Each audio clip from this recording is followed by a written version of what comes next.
Hello, all. This is Dr. Dave Maslach talking to you about reciprocity.com. The E is written with a 3. And in this particular video, I want to talk to you about the coronavirus in PhD programs and professor positions around the world. So, if you don't know me, I'm an associate professor of innovation strategy and entrepreneurship, and I created this whole reciprocity project to give back as much as I possibly can. There were so many people that helped me out that I wanted to pay the favor forward and help you out. All right, so I did a couple of polls on the reciprocity community, and one of the questions I asked is, have you had a PhD offer or academic job offer canceled or rescinded because of the coronavirus? So this was at the beginning of this week. It is now April 2nd, and 33% of the people said yes. And this was a sample of 21 individuals. I know it's small sample size, but it's pretty reflective of what's going on. I think this number is actually going to get much larger in the coming months. And I also asked the question, are PhD and academic job offers being sent to you that are contingent on normal operations after the coronavirus in the fall of 2020? And 50% of the people are responding. And so it's a small sample again, n equals 8, they responded yes. So there is a lot of uncertainty that's happening at this moment. And another question that I asked, I just asked, and this was last week now, so this was just as we're getting into the coronavirus crisis. I asked, how are you holding up? And of a sample of 33, 27% were actually feeling at ease, and the rest are feeling very nervous and feeling very down at this moment. I know that this is a really challenging time for everybody, and I think this is a very real thing for all of us to talk about at this moment and be open about what is going on in terms of the coronavirus. And I'm specifically going to be talking about PhDs and professor positions going forward. I want to make sure that everybody is up to date with what's going on in terms of this. So there's a lot of different reasons why economic conditions do affect the PhD program admissions. I'm not speaking about my own institution. I'm talking about in general, and this is my own personal experiences, so please don't generalize to my own institution based on this. They are completely doing something completely different. There's lots of different reasons. I went through this in 2008, if you don't remember me talking about this on this channel. So in 2008 was actually my third year of going on to in my PhD program, so which means 2008 there was a financial crisis, and some people actually went and got jobs just before that, and they were doing okay. And then a month later, there was virtually no jobs that were there. And at this moment, the coronavirus has basically made all jobs across the board. It's collapsed the job market at this moment. And this is just not in terms of certain jobs, but I think it's pretty reflective across the board in many different areas. I know that there's some hotter areas in industry that are really taking off, and it's getting crazy. Healthcare, analytics, anything to do with logistics at this moment, but we're going to go through some really tough times. Just being really honest with this, economic conditions at this moment don't really look all that positive. And realistically, in terms of the healthcare conditions of this, we're looking at a long-term thing. It's not weeks worth. Realistically, this is not a weeks thing. This is a months thing, and I'm saying months in terms of many months going forward. I cannot see at this moment that this would be, so we're through this at the end of May, in terms of the many different things that are going on, not only in terms of the healthcare, but also in terms of the economy. It takes a long time for the economy to recuperate from something like this. And people have to feel safe and comfortable and at ease before they're going to go out and start buying things and being productive members of the economy, right? So we're not only talking about the United States at this moment. That's the things that I'm more unease or uncomfortable, not about the United States or Canada or England or France or anything like that. I'm actually much more concerned about some of the economies that are still growing very, very rapidly. Indonesia, places like Brazil, places like many of the African countries. I am genuinely concerned at this moment in terms of what's going to be going on in the next little bit. I'm not trying to scare you, but it is concerning.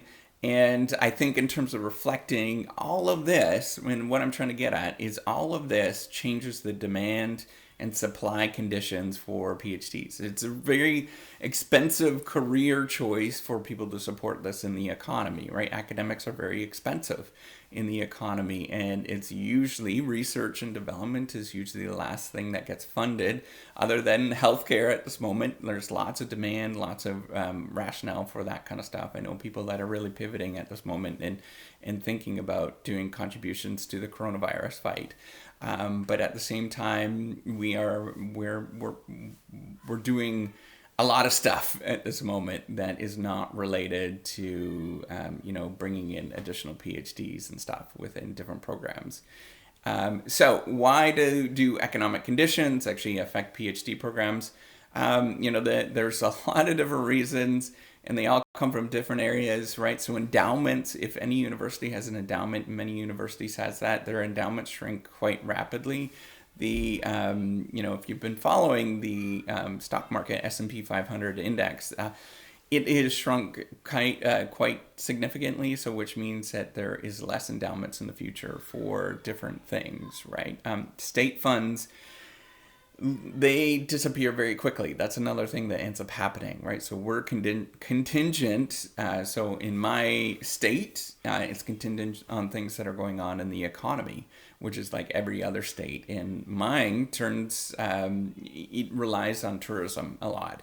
And so my state is going to be underfunded going forward from any of the taxation that happens. So the same thing that's happening in all the states, all countries at this moment, because we have to battle other things right now. And that's okay. Right now it's okay that we are doing this. We're sort of shutting down the economy. That's totally what everybody should be doing at this moment. These are the right decisions. It just takes a long time. It's very difficult to deal with this kind of stuff. Private universities don't get any sort of capital, which changes the demand conditions over, in general, right? So if somebody is applying to a private university and they can't hire a PhD in terms of their admissions, then it shifts to public universities, and all of those folks are going into public universities, and all of a sudden it creates a tremendous amount of supply of people that are wanting to go into public universities. Not to mention, right now, a lot of people are losing their jobs. So what this does is it forces people to make life decisions. And when they make life decisions, many people want to go back to school. One of them is doing a PhD. So all of a sudden there's a huge supply that ends up happening. So the conditions are getting really weird. And I'm just being really clear with this. In terms of the opportunities for private industry with consulting and having grants and things, unless you're in healthcare, maybe unless you're in logistics, it's going to be a really tough haul in the next year to get any of these things. Probably realistically the next 5 years. Just realistically how these things play out, it takes a long time for things to play out in academia, and it takes a long time for things to play out in an economy when things shut down like this. It just takes a long time, so you have to change your mindset in terms of how quickly these things can recover so we can get out of the healthcare mess within, realistically, probably within a year, year and a half, maybe even 2 years in other countries, right? This is reality. If you start looking at it, it's going to take a while before all of this stuff, we get a vaccine that's made, we get treatments, all that kind of stuff, even though people are working at this really crazy fast. And research is going crazy, crazy fast. First vaccine trials are going to be in September, and that's a long time. And biology in human beings biology in general just takes time. And so we're not going to get results and any of that kind of stuff, past that. So just expect it to take a little bit of time. And once we get a vaccine and once we, get some of the treatments to be working, even though that is quick, it's not quick enough, right? So it's going to take some time for all of this to sort of play out. So there's also can be there's going to be a huge decline in foreign nationals at this moment, right? All borders across the world, virtually all borders across the world have been closed to anybody that's traveling across borders. So expect that to all disappear. I don't know how that's all going to play out at this moment. It's just not positive. For anybody.